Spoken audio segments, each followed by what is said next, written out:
Hi, my name is Richard and welcome to the Peak Climbing Channel. The subject of today's video is we're going to be looking at camming units, cams or friends. So on the table here we've got various different camming units, and we're going to talk a little bit about their evolution and how they kind of came to be designed in the way they are. So I suppose in 1958 a Swiss guy called Adolphe Jussy and an engineer called Walter Martini invented Jumar rope ascenders, and this paved the way for the concept of camming devices for Greg Lowe in 1973, who created Lowe camming nuts.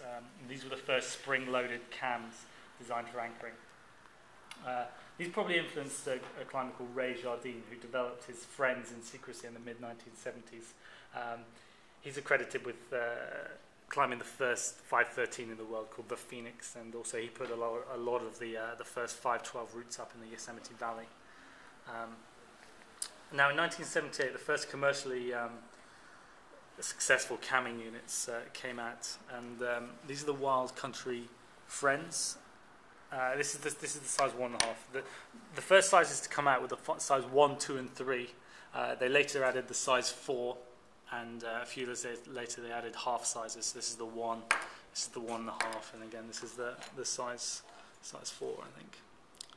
So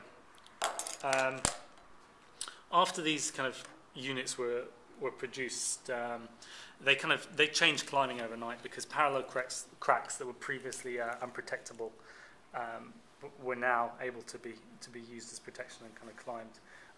Today's cams come in 14 sizes, and they range from 1 centimetre to 16 centimetres, their expansion range. So after these friends, the Wild Countries, the next big development in camming design was what we call the cable U-stem design.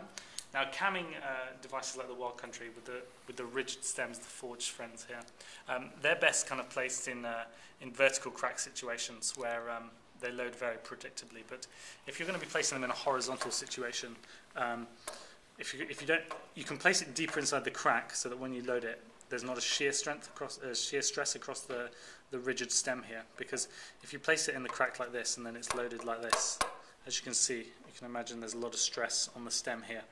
But with the evolution of these, the U-stem cable cams, once they're placed in a horizontal situation like this, when they're loaded, the stem is able to bend and absorb the stress of the fall.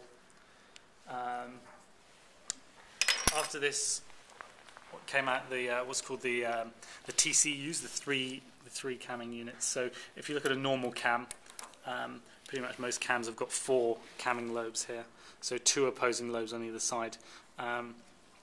This is a very recent camming device called the C3 by Camelot, as Camelot's C3 by Black Diamond. So this has actually only got 3 camming units, camming lobes, and this allowed for shallower kind of placements. A gentleman called Dave Wagoner, who invented the Aliens cams. Aliens cams are similar to this, where all the springing units are actually combined inside the stem. We don't actually have an Aliens here. And the next big development came with a gentleman called Tony Christiansen, who in 1987 came up with the concept of the double axle stem. So most camming devices, again, they have a single axle. So when you pull the trigger here, the lobes pivot around a single axle. Now the double axle camming device, if you see here, there's 2 axles, and each opposing lobes are pivoted on a different axle. So the benefit of something like this, it increases the expansion range.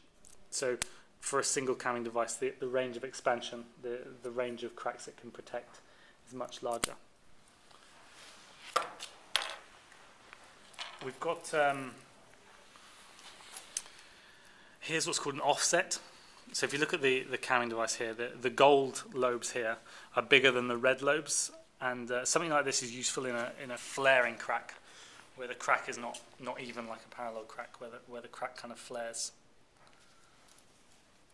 So you wouldn't want to place a cam like this in a flaring crack, because you'd be in a situation where only 2 of the lobes were biting because of the flaring crack. And in situations like that, cams have a tendency to kind of not load predictably and kind of what's called walk. So again, these offset cams are really good for flaring cracks. So that's just a brief introduction of camming devices, and I hope you enjoyed the video, and please subscribe and rate, and feel free to comment below if you've got any kind of questions. Thank you.